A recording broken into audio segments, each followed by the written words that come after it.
attack. From the weapons of war to tactical assault.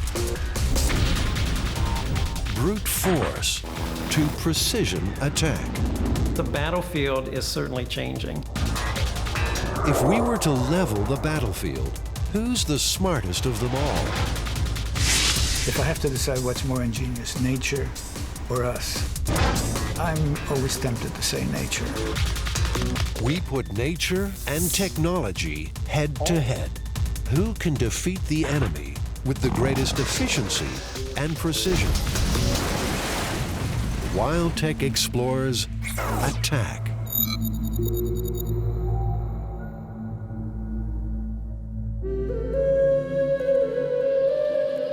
Destruction is part of existence for both man and nature.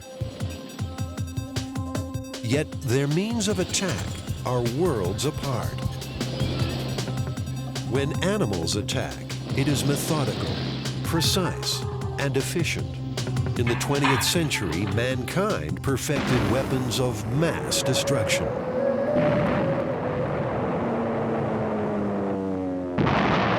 By the end of World War II, we had the technology to destroy cities.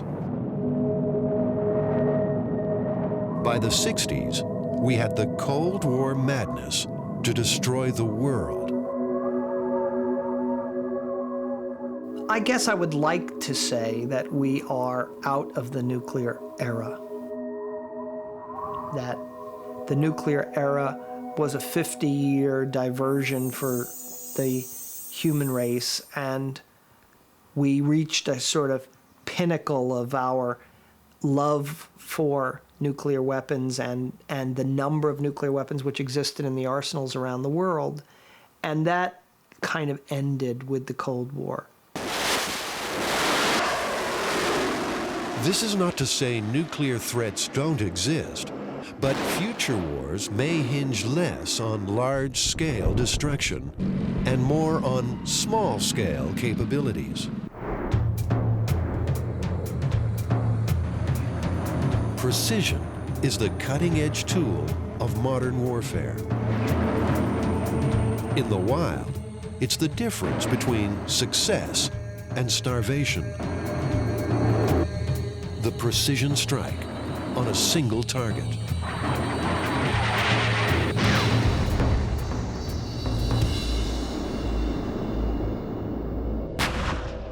The Gulf War lessons taught military strategists and politicians that targeted objectives are much easier to explain to the public than wholesale, indiscriminate carpet bombing.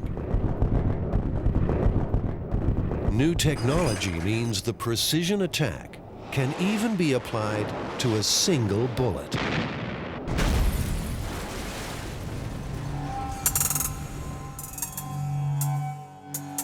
The archer fish is the sniper of the natural world.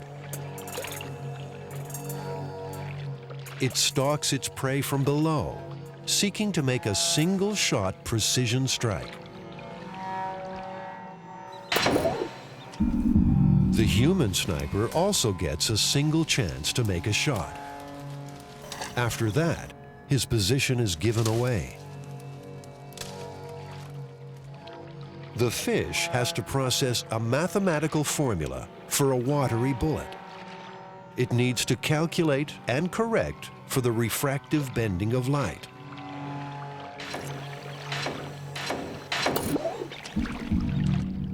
By pressing its tongue against a groove on the roof of its mouth, the fish forces water out in a jet, delivering bullets at 66 yards a second. These underwater snipers achieve remarkable accuracy. Human snipers have other distractions like wind and gravity to deal with before they make a kill. Most bullets right now are very, very sensitive to wind. They can be blown left or right, 15 to 20 feet. Gravity drop too gets them. Over a typical flight, you might drop 4, 5, 6 feet. So you've got to continually click up the precise amount for every shot that you've got. So this new type of bullet will be insensitive to gravity and windage and actually able to follow a moving target. This sniper is stalking a tank. One bullet can take a tank out, but only if it hits in exactly the right spot, the gas tank. And to achieve that accuracy, the sniper deploys a smart bullet, a laser-guided projectile. But tanks can move, and the beauty of a smart bullet is it can track a moving target, mid-flight. The nose cone contains piezo-ceramic tendons that are shortened or lengthened in response to an electrical impulse delivered hundreds of times a second. At supersonic speed, very small angles generate huge amounts of lift. They work very much like human muscle tissues. One will contract, the other will expand. And very much like in your forearm, your bicep will contract and your tricep will expand, and it'll rotate my elbow around my forearm. Same thing happens in the guided bullet. One piezoelectric element will expand, the other will contract and rotate the nose around a pivot to follow the target. The nose changes the total shape of the weapon just fractions of a degree. But at Mach 3, as you're traveling through the air, a slight movement left or right will put you off 10, 20 feet to be able to follow a target. It's every sniper's dream. There are no near misses. The bullet scores a direct hit every time.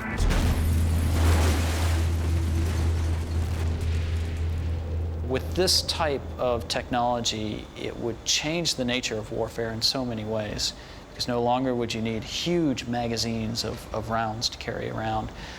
Just one or two would do the job.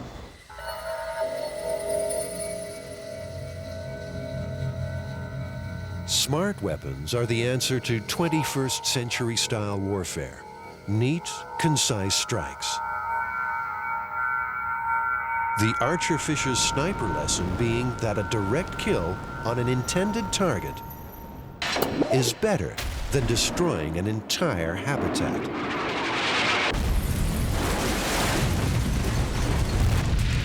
War is a kind of a blunt instrument. It crushes rather than pierces. But what we would like to do is make a more piercing battlefield where you can selectively take out small little pockets that are your adversaries and try to leave the rest intact. You only want to use as much force as you need to accomplish the mission. So we're talking about successful missions versus total victory. I think the overpowering force that we've been developing over the years is going to be used in a more limited fashion, has fewer opportunities for use. And we'll have to use these discrete weapons instead.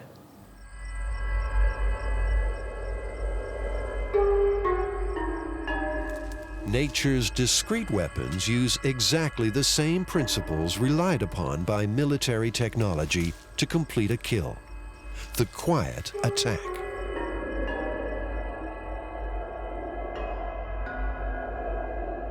The owl is nature's stealth fighter.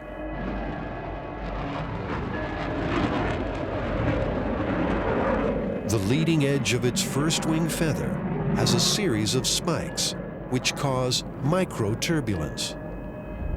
Instead of a loud, noisy single event, thousands of smaller events take place, causing less noise.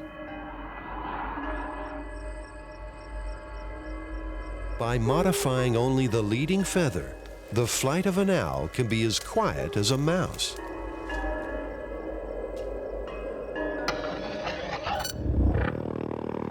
The U.S. Army's latest attack helicopter uses these principles to create quiet choppers with modified rotor blades so they too can creep up on the enemy.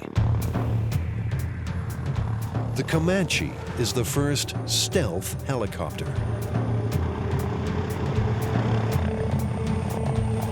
Using ultra-sophisticated technology, the Comanche has nearly eliminated its radar, thermal, and sound signatures. Old technology choppers get their nickname from the distinctive sound their blades make as they cut into the vortex of the blade before it. But Comanche engineers gave this helicopter owl-like characteristics. The blades have swept wingtips, moving the sonic shock waves behind the leading edge. The chop-chop sound of the rotor disappears. The stealth helicopter also includes one of the most dramatic low-noise technologies, quiet mode. When the pilot selects quiet mode on the automatic flight control system, the Comanche's computers slow the main rotor RPM while increasing pitch angle to maintain lift. On quiet mode, the Comanche can creep up on the front line, stealthy in both name and nature.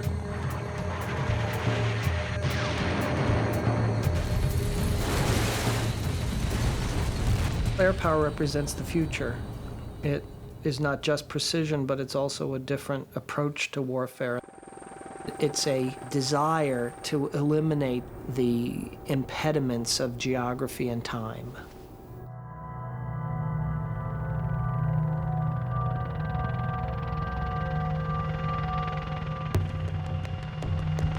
Another helicopter, the Apache, eliminates geography and time not through stealth technology, but its ability to fly below the line of ridges, trees, and buildings. Staying low, it remains undetected. When it comes up for a glance, the Apache's long-range, high-resolution sensors scrutinize the combat zone for enemy targets. The saltwater crocodile uses the same tactics in preparation for ambush. With its eyes mounted high above the waterline like miniature periscopes, the croc surveys its surrounds. As it submerges, its third eyelid helps it see clearly underwater. Like the Apache, it prioritizes its target and closes in.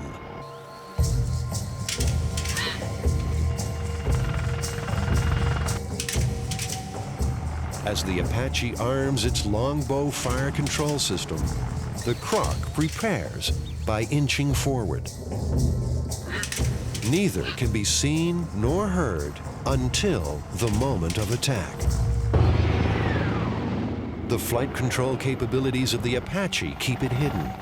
The croc holds its breath so not a bubble appears on the surface. Then, in a heartbeat, comes the kill. Dead accuracy. First time, every time. Accuracy has become more critical than ever as the lines of the battlefield begin to blur. Wars are no longer fought in the trenches. There is no longer a defined front line. The theater of war has entered the world's metropolises, signaling a new era of tech combat, the non-lethal attack.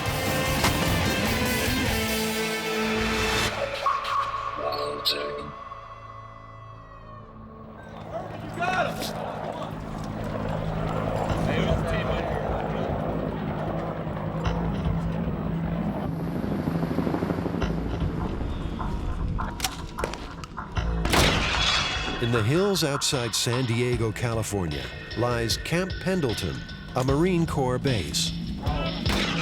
In this urban training scenario, soldiers come to sharpen their skills as street fighters. The battlefield is certainly changing. More and more conflicts are fought in an urban setting.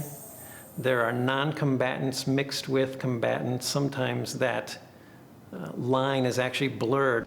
If you have a valid Valville ID, keep it out in your right hand and proceed to your left.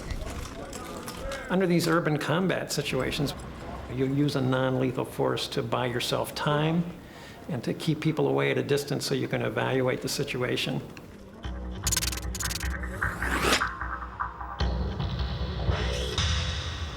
When it comes to nature's best non-lethal attack, the military could learn from the bombardier beetle. If I have to decide what's more ingenious, nature or us, I'm always tempted to say nature.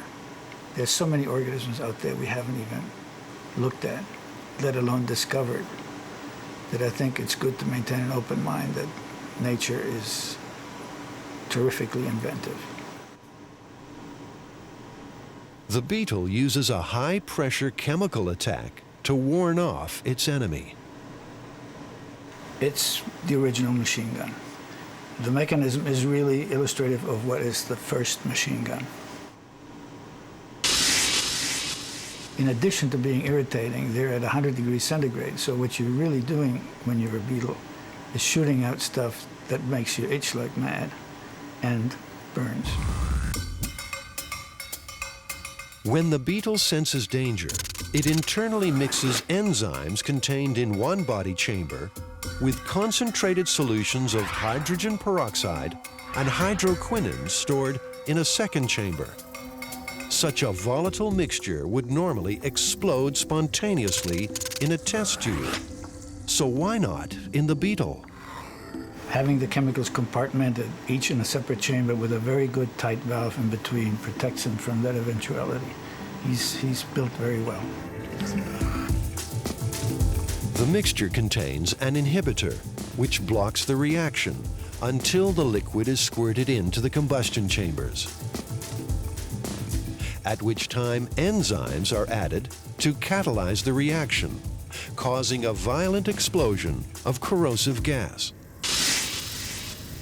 So the tip of the abdomen, which has the gland openings at the very, very point, is really a revolvable turret. It's like the turret on a tank. It can turn and twirl in all directions, and as a result, the beetle can direct the gland openings forward, to the sides. He can even shoot onto its own back. This makes the bombardier beetle nature's chemical weapon hotshot.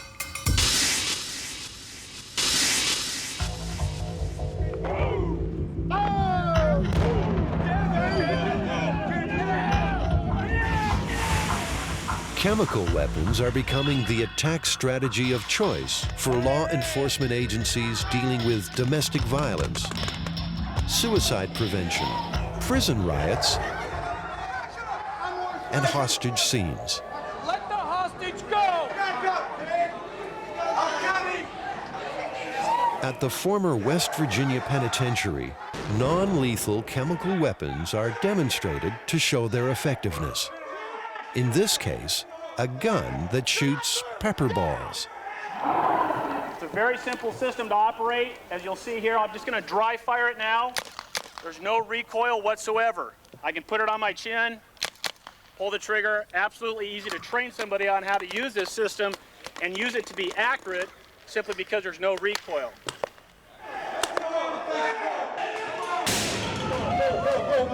The weapons are then put to the test using actors in a mock riot. The yelling and confusion simulates a real event. Tear gas is used to initially stun the inmates. Then the pepper gun and a pepper spray keeps the inmates at bay until they can be subdued. Derived from hot cayenne peppers, the weapon is not an irritant like tear gas, but an inflammatory agent. Contact with mucous membranes causes dilation of the capillaries of the eyes, resulting in temporary blindness and inflammation of the throat.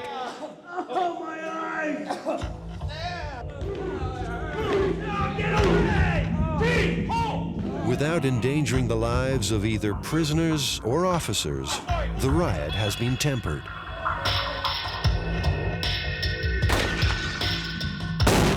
Yet, technologies like pepper guns and others showcased at the mock prison riot walk a fine line. Although promoted as non-lethal, there's no guaranteed outcome when dealing with experimental weapons. I bristle when the term non-lethal weapons is said. It's almost an oxymoron in itself, non-lethal weapon. I don't think you can say that non-lethal weapons are good or bad. It's kind of like saying weapons are good or bad. So a lethal weapon can be created from a non-lethal weapon by virtue of greater power.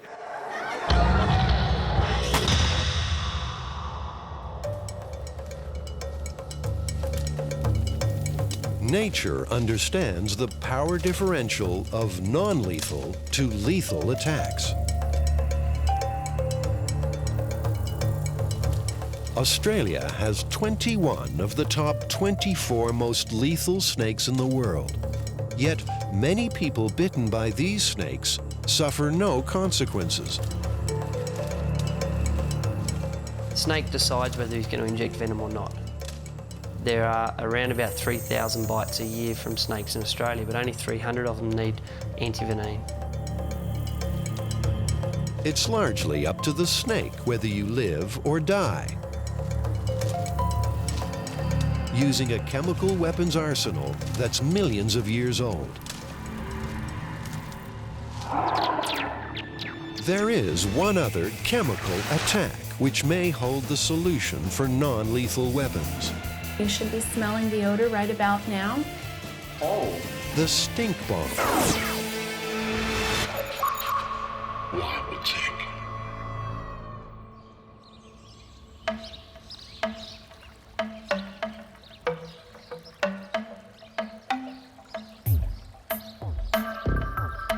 At less than a month old, a juvenile skunk has at its disposal a weapon that is indicative of nature at its most innovative.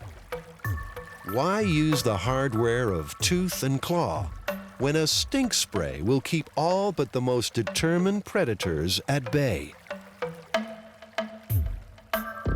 Technology is only just catching up with the notion that smell is an effective attack mechanism. You may want to die, but as far as we know, you cannot die from a bad smell. You cannot even get really hurt. You can feel sick to your stomach, but once you move away from it, that's going to dissipate.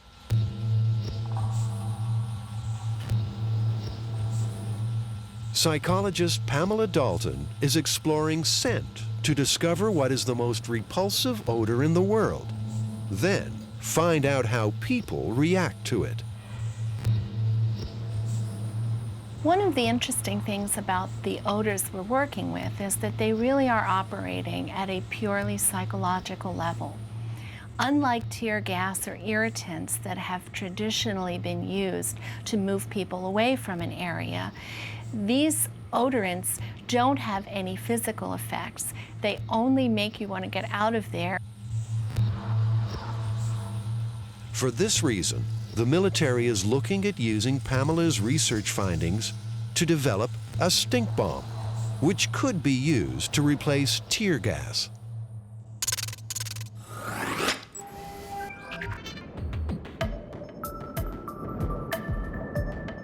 Nature's stink bomb may look small and defenseless, but as this coyote is about to discover, they pack a punch. The sulfur compounds are so potent, they can be detected at 10 parts per billion. That's the equivalent of mixing a teaspoonful of skunk stench in an Olympic-sized swimming pool and still be overwhelmed by the vile aroma. The skunk fires its putrid spray from 2 anal glands, squirting several meters in any direction. Once sprayed, there's no escaping the stench. The sulfurous compounds become volatile when they come in contact with water, even weeks after the dosing.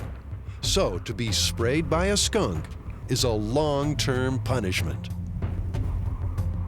But how does Pamela Dalton go about designing a stink bomb? study what is the worst odor in the world, we actually started with a very long list of possible candidates. We had to bring the real stuff here in the lab and let it rot, let it decompose, or ferment it, or burn it. In the case of hair, we burned buckets and buckets of hair. And in all of those cases, we were trying to find out what was the chemical or chemicals that were responsible for generating the classic odor that was associated with that. Once we had that, then we could throw away the natural source and go with a synthetic chemical, which is obviously a lot neater, a lot cleaner, and made everyone around here quite a bit happier.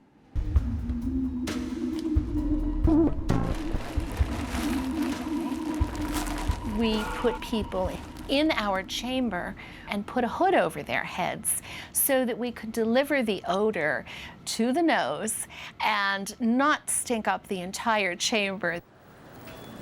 By doing that, we could control exactly the concentration we were giving them. Okay, Rick, you should be smelling the odor right about now. Oh. Some of the compounds that we used in the trial were ones that were characteristic of either human waste products or rotting flesh. People immediately recognized what these odors represented and thought they were just horrible. I mean, they drew away from them almost instinctively, as if they believed that just smelling this could be harmful to them. He certainly seems to think it's bad because he's breathing very shallowly. We could measure their heart rate and their breathing rate, because if there's one thing that will be affected when you smell a bad odor, it's your breathing.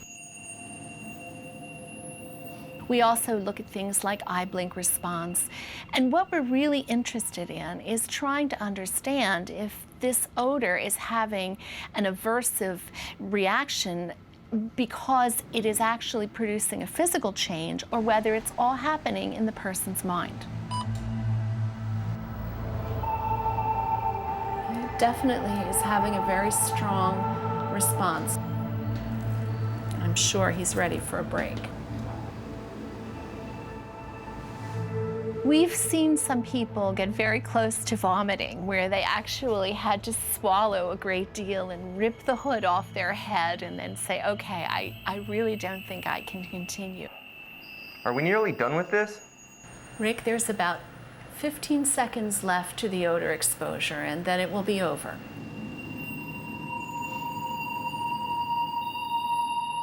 Despite this stomach-turning cocktail of scents, there's no permanent damage to the test subjects. So, was it worse than you expected? That was quite intense. I didn't expect it to be that strong. So, for the best attack, what ingredients would make the ultimate stink bomb? I would probably start with the smell of human waste, because no one I have ever met likes that smell. Am I going to be able to get this smell off my clothes? Then I would add some rotting fish to that, and maybe a little dead squirrel. And on top of it, I would put an odor that that person actually liked a lot, because that would set up an approach avoidance conflict that they couldn't possibly resist. When it comes to the stinkiest weapons, technology is likely to outwit nature. Yeah, I think it's working. Okay, you ready? Yeah. All right, let's go.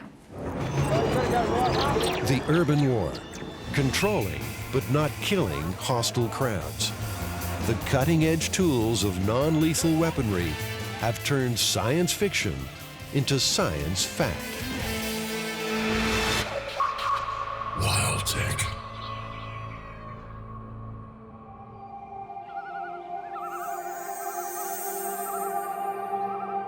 In the desert of New Mexico is a weapon you can't see and you can't hear.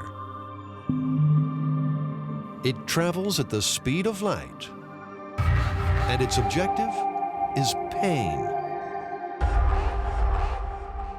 This weapon is in its final phase testing on human targets. Active denial is a millimeter wave transmitter. It emits a beam that's very collimated, very discreet, and goes a long distance, impacts on a target, in this case the target being people. Active denial, or the pain beam as it's colloquially known, is a deterrent weapon which will stop people in their tracks. Just imagine a wall of flame. You think it's a wall of flame. You don't see it, you don't hear it. It feels like a wall of flame coming around you. Your brain will tell you to react, no matter how hard you're trying to stay. Your brain thinks there's a wall of flame there. And I jumped out of the way every time. Its exact operation is still classified. Controlled by a simple joystick and beamed by antennae, the pain beam can be pulsed, swelled, or swept. It can strike well beyond 800 yards. It penetrates their clothing, impacts on their skin. It heats that very, very outer layer to intolerable pain levels and causes a reaction. And it does this well before causing permanent damage. Penetrating the surface layer of skin, millimeter wave energy rapidly heats the epidermis without burning or causing damage to internal organs. It is heating your water molecules and causing them to vibrate, which creates heat. Your nerves sense the heat. Your brain says something is getting extremely hot and basically takes over. Pain's a basic defense mechanism. You're going to react.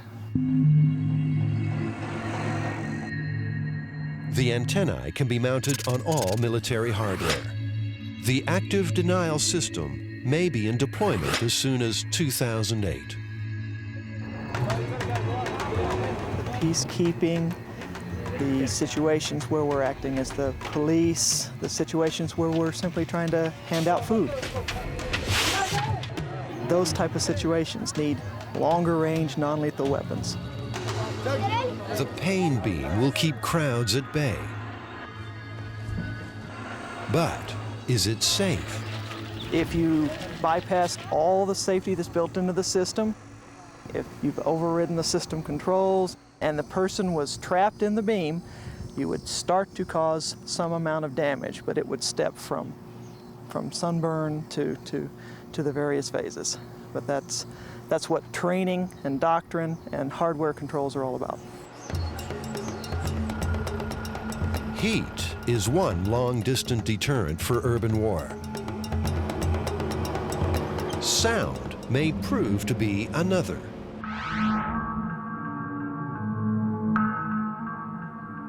The long-range acoustical device uses a focused beam of sound as a deterrent. Or, as inventor Woody Norris explains, it's the equivalent to firing sonic bullets.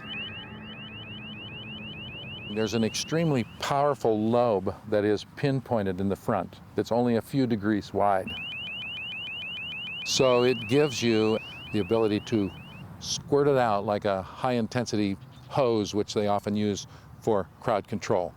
We shoot sound at them instead of water or rubber bullets. Being able to focus sound in a narrow beam enables the device to deliver piercing noise to a specific target.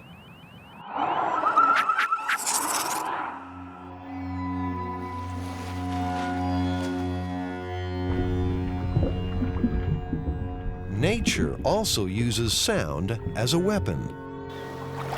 None better than the killer whale.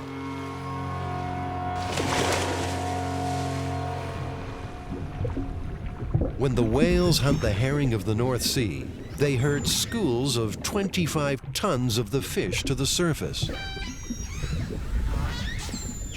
Throughout the hunt, the whales vocalize to one another, coordinating their actions as a group.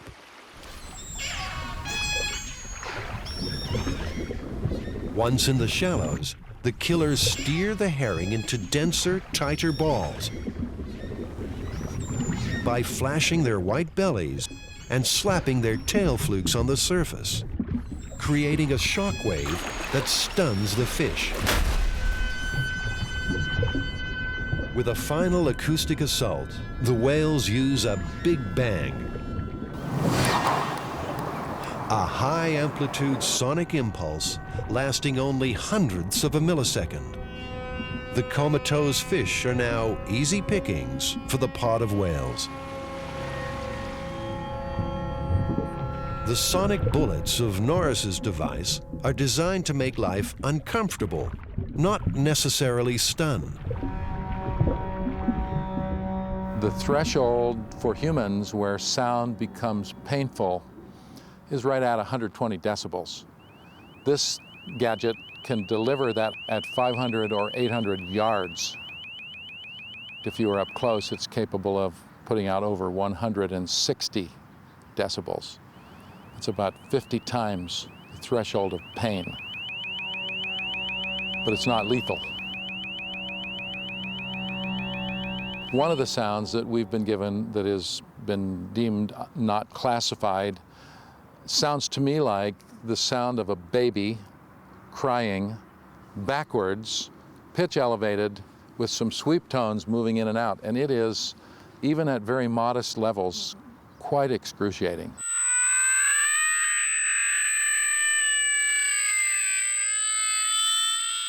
This is a restricted security area. Please stop, turn around, and leave. The mechanism of hearing in humans is based on a couple of little bones. By vibrating your skull, they can cause vertigo. You're unable to maintain your upright position. If you continue to direct it at them after they have fallen down, they will then have nausea and vomiting and the whole thing that accompanies motion sickness. Because the beam vibrates the skull, earplugs or noise-canceling headphones are useless.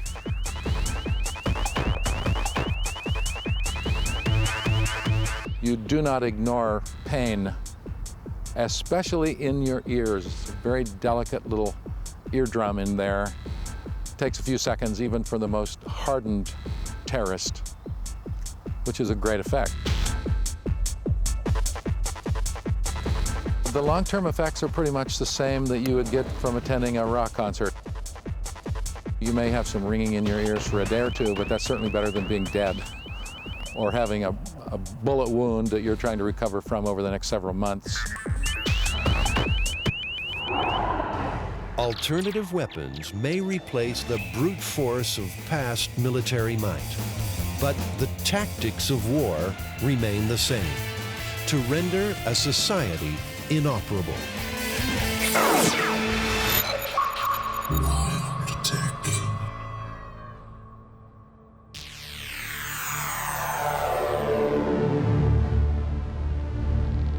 Overtaking territory, overpowering systems, overthrowing governments, overwhelming destruction.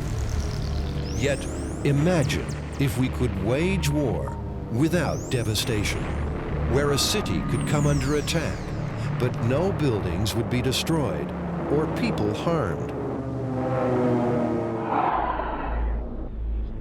The first strategy in this line of offense may be information warfare. Logic bombs and computer viruses used to disrupt civilian and military operations. Then there's the potential for psychological operations to infiltrate and manipulate the enemy.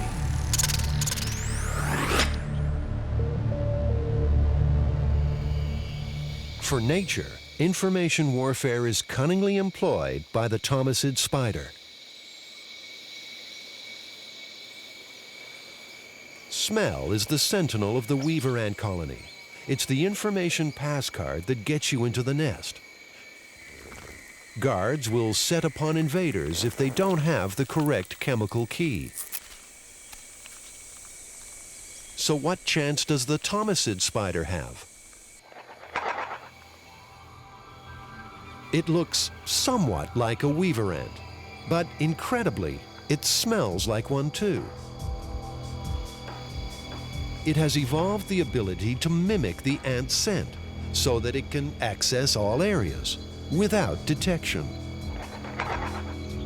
Cracking the chemical code means the spider can infiltrate the system and pick off a juicy meal at leisure. The spider's infiltration is complete.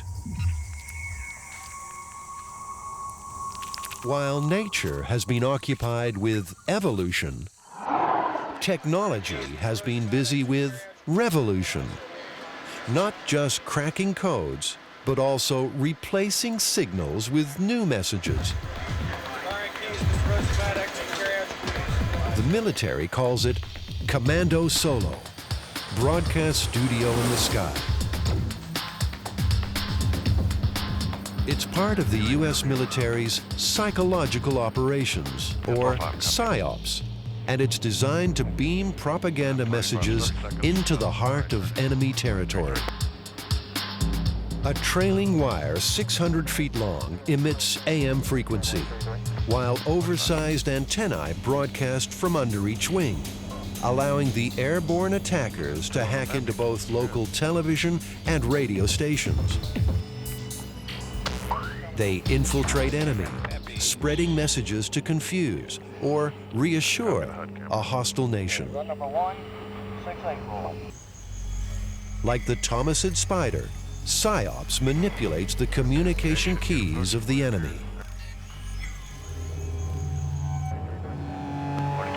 The next generation warfare will not only manipulate, it will cripple a society, but leave infrastructure intact, paralyzing from within. Our society is a collection of systems. Our electrical power systems, our water systems, our transportation and communication systems. They're systems, and they can be disabled by hitting nodes within those systems. In nature, the closest parallel for a weapon which can take out a system but leave infrastructure is the hawk wasp.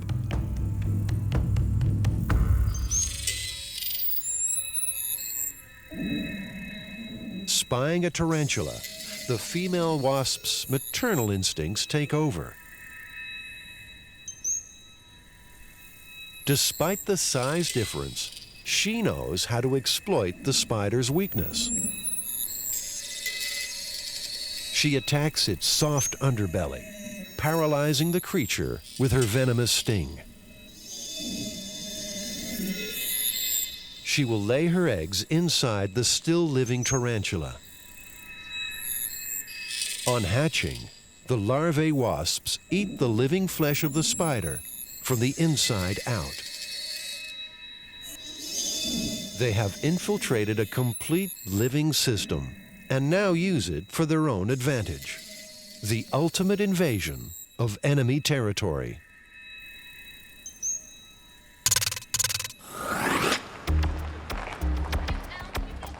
Can humankind produce such a weapon? A weapon capable of rendering a society inoperative, but leaving infrastructure untouched. Consider the electromagnetic pulse, born of the 1950s nuclear tests. 2 billion watts of energy, sending shock waves of electrons, powerful enough to blow streetlights in Hawaii and radio communications in Australia. Scientists knew then that electromagnetic energy alone could bring a society to a standstill. On the one hand, you can see a military future in which precision can be so great that civilians are not going to be killed by rubble. They're not going to be killed by shrapnel. They're not going to be killed by the firestorms of wars of old. Yet they might die because they are deprived of the basic utilities and amenities of modern life. Radar. Looking good. The U.S. military calls it an E-bomb. Low-frequency E-bombs deliver no more energy than a lightning strike. But high-frequency E-bombs flood the target with intense microwave illumination, causing electrical standing waves in power grids and telephone wiring. The result? Burnt-out electronic circuits, erased computer chips and hard drives, no power, no communications. The enemy is left blind, deaf, and incapable of retaliation.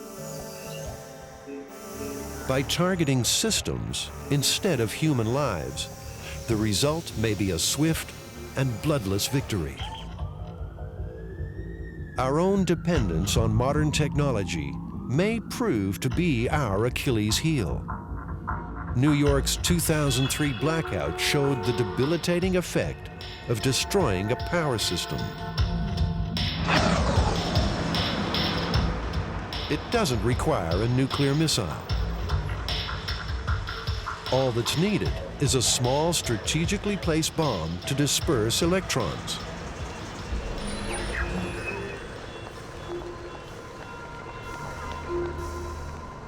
It's predicted by 2015, E-bombs strong enough to take out computer mainframes or a power substation could be carried in a briefcase.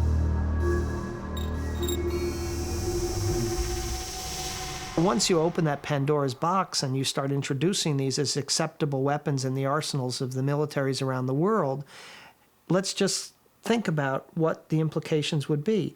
We won't be the only people with high-power microwave weapons. Terrorists will be with high-power microwave weapons. Drug lords will be with high-power microwave weapons.